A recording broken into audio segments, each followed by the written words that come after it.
विरोध ते केला जातो. गांडूच आहेत. गांडू काय गांडू गांडू आहेत ते गांडू काय ते ये लड़ाई आप संसद में भी चलेगी, कोर्ट में भी चलेगी और सड़क पर भी चलेगी. शिवसेनेतला उठाव आणि त्या उठावाला आज अधिकृतपणा आलेला आहे आणि या निमित्ताने शिवसेनेची हतबलताही आपल्या समोर आली की ज्यांनी आजपर्यंत आपल्या सत्तेचा माज दाखवला आहे, जनतेशी संपर्क तुटला आहे, घरात बसून ऑपरेट, अगदी इंडिया आघाडीची बैठक आहे साधी, त्या बैठकीला सुद्धा प्रत्यक्ष हजर नाही, ऑनलाईन उपस्थिती, आणि हेच रिफ्लेक्शन आत्ताच्या या उठावामध्ये आपल्याला दिसत. प्रत्येक गोष्ट खोके देऊन माणसं विकत घेतली जात नसतात. प्रत्येक गोष्टी ईडी सीबीआय मुळे घडत नसतात. कुठेतरी आपली आणि आपल्या परिवाराची वागणूक त्याला कारणीभूत असते. हे जेव्हा कळत नाही ना, त्यावेळेला या गोष्टी घडतात. हे कशामुळे होत आहे? जनतेची नाळ तुटली, अहममान्यता, लोकांना उपलब्ध नसतं, आणि या सगळ्या गोष्टी आज एकनाथ शिंदे यांनी पार करून दाखवल्या. नमस्कार, द उदय निवडकर शो मध्ये आपल्या सगळ्यांचं मनपूर्वक स्वागत. प्रेक्षको, आज पुन्हा तोच विषय, पण काही नवीन अपडेट सकट आणि काही नवीन विश्लेषणासकट, आणि ते म्हणजे शिवसेनेतला उठाव. आणि त्या उठावाला आज अधिकृतपणा आलेला आहे आणि या निमित्ताने शिवसेनेची हतबलताही आपल्या समोर आलेली आहे. कालपर्यंत आपल्या खासदारांबद्दल गौरवोद्गार काढणारे, त्यांच्या निष्ठांबद्दलची शब्दा आणाबाका घेणारे शिवसेनेचे प्रवक्ते, जेव्हा त्यांनी उठाव केला असं लक्षात आलं, त्यावेळेला त्यांना अशा प्रकारच्या शिव्या देत होते की ज्या शिव्या मी इथे बोलूही शकत नाहीये आणि तुम्ही पाहूही नाहीत तुमच्या कुटुंबासोबत. आणि आज जेव्हा या सर्व 6 खासदारांमधले कोणीही रिचेबल नाहीत, तेव्हा हतबलता व्यक्त होते आणि आम्ही त्यांचा शोध सोडलेला आहे, आम्ही त्यांचा नाद सोडलेला आहे. प्रेक्षको, 17 एप्रिल 2026 ही तारीख फार महत्वाची आहे, कारण त्या दिवशी देशाच्या संसदेमध्ये वुमन रिझर्वेशन बिल आणि डिलिमिटेशन यांचं एक संयुक्त बिल 131 अमेंडमेंट संसदेत चर्चेला आली. आणि चर्चेनंतर जेव्हा मतदान झालं, त्यावेळेला 298 मतं अमेंडमेंटच्या बाजूनी आणि 230 मतं अमेंडमेंटच्या विरोधात आली. अर्थात या सगळ्या प्रश्नावर काँग्रेसच्या सभोवती असणारे इंडिया आघाडीचे सर्वजण एकत्र झाले आणि या विधेयकाचा पराभव झाला. खरं तर हे विधेयक येणं महिला आरक्षणाचा अत्यंत गरज होती, परंतु जे विधेयक पारित झालेलं होतं त्याच्या इम्प्लिमेंटेशनला इथं एक काय म्हणू आपण ज्याला, मोडता पाय घातला आला. हे सगळं मी तुम्हाला अशा करता सांगतोय की त्यावेळेला 2/3 बहुमत नसल्यामुळं, म्हणजेच 543च्या लोकसभेमध्ये 362 जागा नसल्यामुळं भारतीय जनता पक्षाला हे विधेयक पारित करता आलं नाही.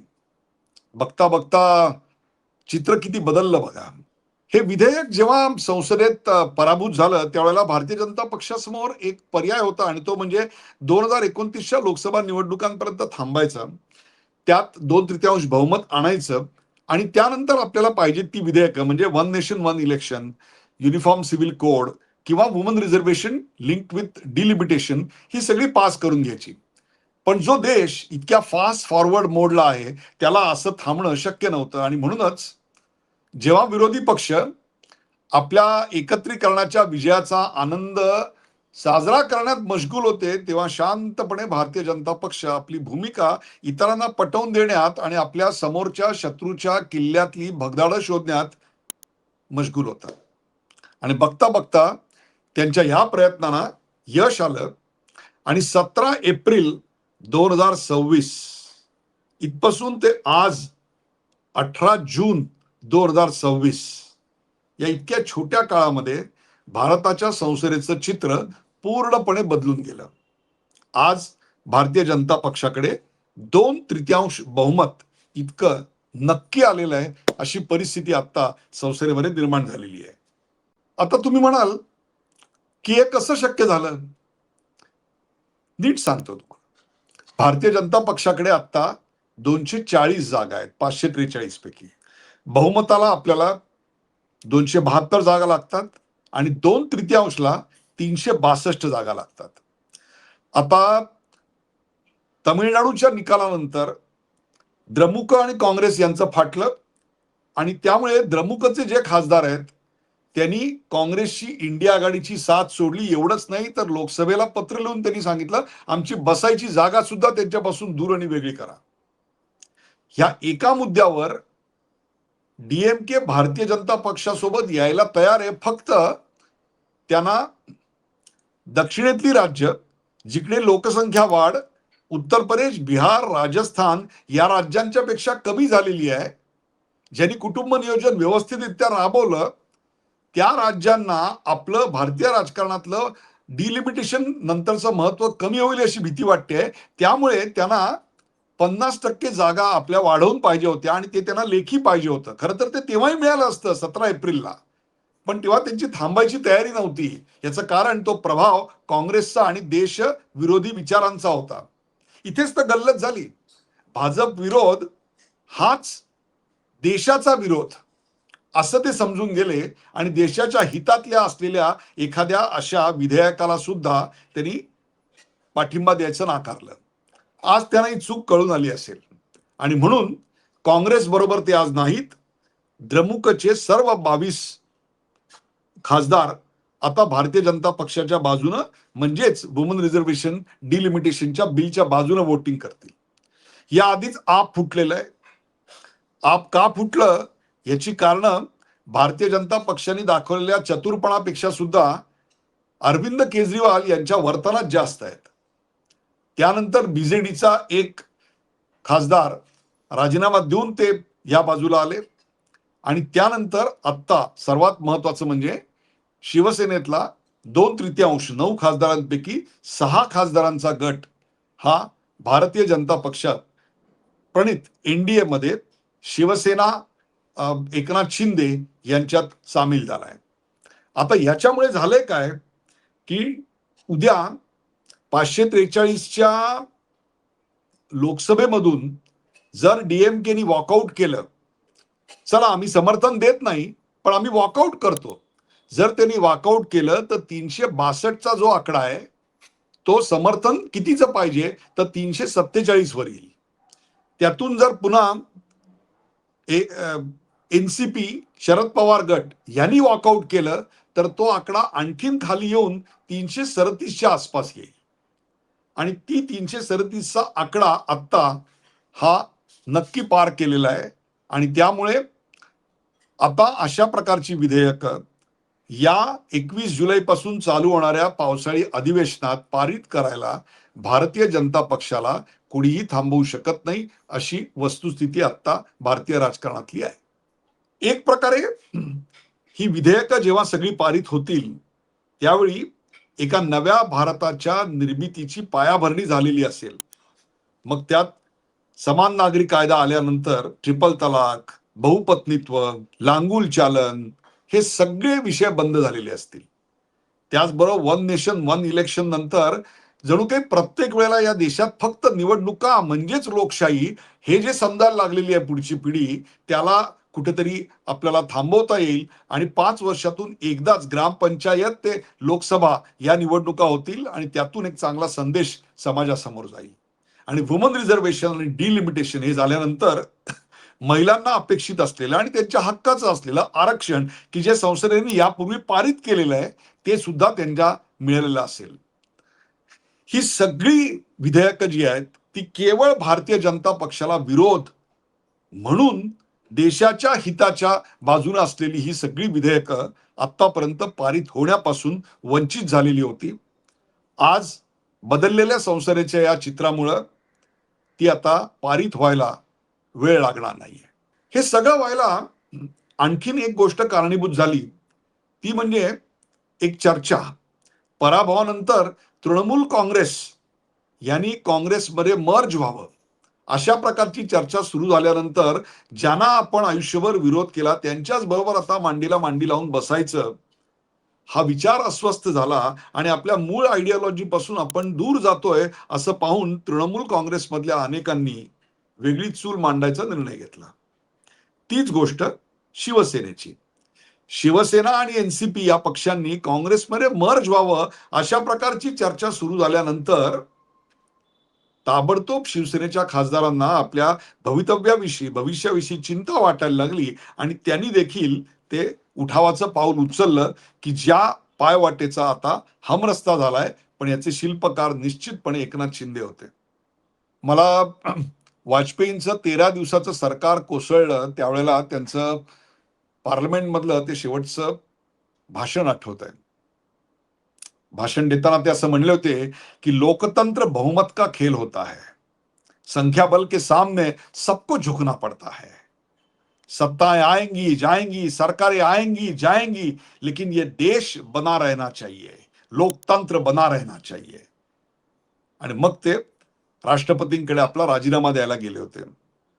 आणि आज एकेकाळी ज्यांच्या सावलीलाही न उभे राहणारे विरोधी पक्ष, एकेकाळी भारतीय जनता पक्षाचा स्पर्श सुद्धा वर्ज मानणारे भारतीय जनता पक्षाच्या प्रवेशासाठी रांगा लावून उभे आहेत.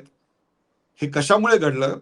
लोकतंत्र का खेल है, जहां बहुमत है वही लोकतंत्र है. आणि हे जे बहुमत आहे ते बहुमत भारतीय जनता पक्षाने 40 वर्षाच्या अथक मेहनतीने मिळवलं. त्याचाच आज हा परिणाम आहे की देशहिताची ही सगळी बिलं पारित व्हायची शुभवेळ आत्ता आलेली आहे. मला इथे आणखीन एक मुद्दा मांडायचा आहे. जर खरोखरच विरोधक रिझनेबल असते आणि या विधेयकांमध्ये जर त्यांनी काही सूचना केल्या असत्या, काही बदल सुचवले असते आणि एक सकारात्मक भूमिका घेतली असती तर गोष्टी इतक्या चिघळल्या नसत्या. परंतु भारतीय जनता पक्षाने सुचवलेली प्रत्येक गोष्ट ही आपल्याला अपोज केली तरच जनतेचा पाठिंबा मिळणार आहे अशी काहीतरी भ्रामक चुकीची समजूत ती डोक्यात असल्यामुळं त्यांनी याला विरोध केला आणि मग पुढचं सगळं रामायण भारतीय राजकारणात घडलं. हाच तर मला प्रश्न आहे.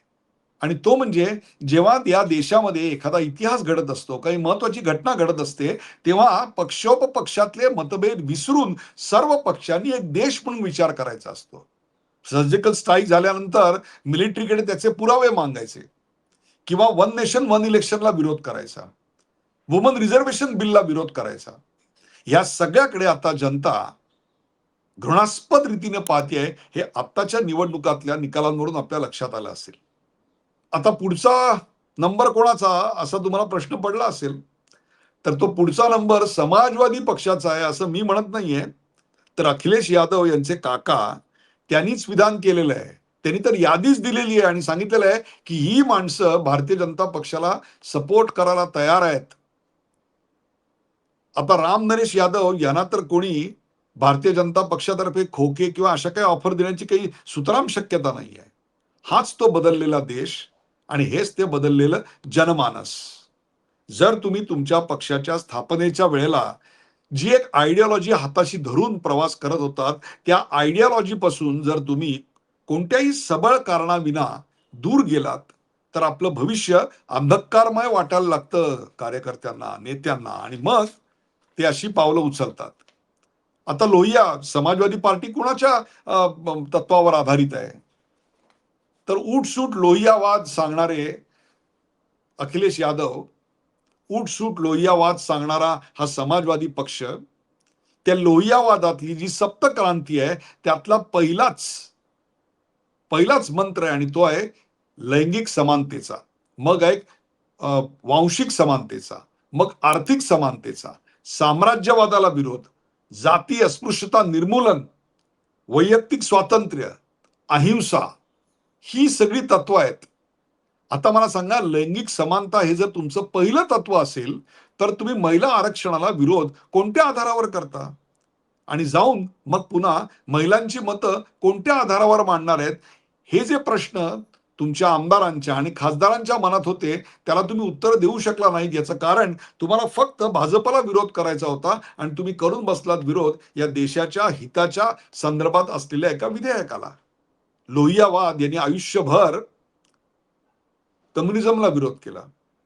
हा त्यांच्यातला आणि भारतीय जनता पक्षातला एक समान दुवा. असे अनेक मुद्दे आहेत की ज्या ठिकाणी लोहियावाद आणि भारतीय जनता पक्षाची विचारधारा मला एकमेकांच्या जवळ जाताना दिसते. छोट्या छोट्या गावातले छोटे छोटे उद्योग म्हणजे एसएमई, आत्मनिर्भर भारत, याच्यावर लोहियांचा विशेष जीव होता आणि त्याच्यावर विशेष फोकस होता. मग आज मुद्रा लोन असेल, जनधन बँक अकाउंट असेल, लखपती निधी असेल, याच्यातनं वेगळं काय घडतंय? या देशातल्या वंचित बहुजन समाजाला एम्पॉवर करणं तर चालू आहे, त्यांना सक्षमीकरणाकरता हे सगळे प्रयोग चालू आहेत. लोहियांनी सांस्कृतिक आणि भाषिक स्वायत्ततेला विलक्षण महत्व दिलं. हीच भारताची बहुसंस्कृतता जपण्याकरता म्हणून आज अनेक प्रकल्प सुरू झालेले आहेत. जे परिवारवादी पक्ष, जे रिजनल पक्ष आहेत, की ज्यांनी आजपर्यंत आपल्या सत्तेचा माज दाखवलाय, जनतेशी संपर्क तुटलाय, घरात बसून ऑपरेट, अगदी इंडिया आघाडीची बैठक आहे साधी, त्या बैठकीला सुद्धा प्रत्यक्ष हजर नाही, ऑनलाईन उपस्थिती, हे सगळं जनता पाहते आणि रिॲक्ट करत असते. आपल्या आपल्या खासदारांना, आमदारांना याचा जाब विचारत असते. आणि हेच रिफ्लेक्शन आत्ताच्या या उठावामध्ये आपल्याला दिसतं. प्रत्येक गोष्ट खोके देऊन माणसं विकत घेतली जात नसतात. प्रत्येक गोष्टी ईडी सीबीआय मुळे घडत नसतात. कुठेतरी आपली आणि आपल्या परिवाराची वागणूक त्याला कारणीभूत असते. हे जेव्हा कळत नाही ना, त्यावेळेला या गोष्टी घडतात. अगदी कालपर्यंत तुम्ही आपल्याच खासदारांना निष्ठावान वगैरे सगळं म्हणत होतात आणि मीडियाला शिव्या घालत होतात. का तर मीडिया हे आमदार खासदार फुटणार आहेत अशी बातमी तुम्हाला सांगत होतं. आणि जेव्हा ते फुटले लक्षात आलं, तेव्हा काय केलं तुम्ही पाहिलं, काय शिव्यांची लाखोली वाहिलीत. आणि आज हतबलताय याचं कारण तुम्ही या तुमच्यापासून दूर गेलेल्या खासदारांना आपल्याकडे आणू शकत नाही याची तुम्हाला खात्री पटलेली आहे. कधी राजकारणामध्ये अशी उर्मट भाषा करू नये. एकतर तू राहीन नाहीतर मी राहीन. आठवत आहेत? हे कोणाचे शब्द आहेत? एक तर तू राहीन नाही तर मी राहीन. समोर टाळ्या वाजवणारे कार्यकर्ते असतात, ते टाळ्या वाजवतात तेव्हा लक्षात ठेवायचं असतं की आता संयम सर्वात महत्वाचा आहे. ते टाळ्या वाजवतात म्हणून अशी वाक्य मग गळ्यातली ओढणी बनतात, लक्षात ठेवा. हेच बॅनर्जींनी केलं. 4 तारीख को 12 बजे के बाद या आके दिखाना. आज अभिषेक बॅनर्जीवर अंडाभिषेक होतोय त्यांच्याच पक्षातल्या कार्यकर्त्यांकडून. हे कशामुळे होत आहे? जनतेची नाळ तुटली, अहममान्यता, लोकांना उपलब्ध नसतं. आणि या सगळ्या गोष्टी आज एकनाथ शिंदे यांनी पार करून दाखवल्या आहेत. अहममान्यता नाही, कुठेही जनतेचा संपर्क तुटलेला नाही. या सगळ्या खेळामध्ये श्रीकांत शिंदे हे सुद्धा एक सायलेंट विनर ठरत आहेत. कुठेही जास्त मीडियात न येता शांतपणे हे ऑपरेशन टायगर याची सूत्र ते मागे बसून फिरवत होते, हे आता पुढे होत आहे. प्रेक्षको, संसदेचं हे बदललेलं चित्र हे भारताच्या विकासाची खरी नांदी आहे. ही जेव्हा 21 जुलैला संसद भरेल आणि ही विधेयकं पारित होतील, त्यावेळेला आत्ताचा हा सगळा जो खटाटोप आहे त्याच्यातलं महत्व आपल्या लक्षात येईल. तुर्तास मी इथेच थांबतो. हा कार्यक्रम आपल्याला कसा वाटला ते आम्हाला जरूर कळवा. शेअर करा, लाईक करा, सबस्क्राईब करा आणि अशाच प्रकारचे अनेक कार्यक्रम करायला आम्हाला विषय सुचवत चला. पाहत राहा द उदय निरगुडकर शो.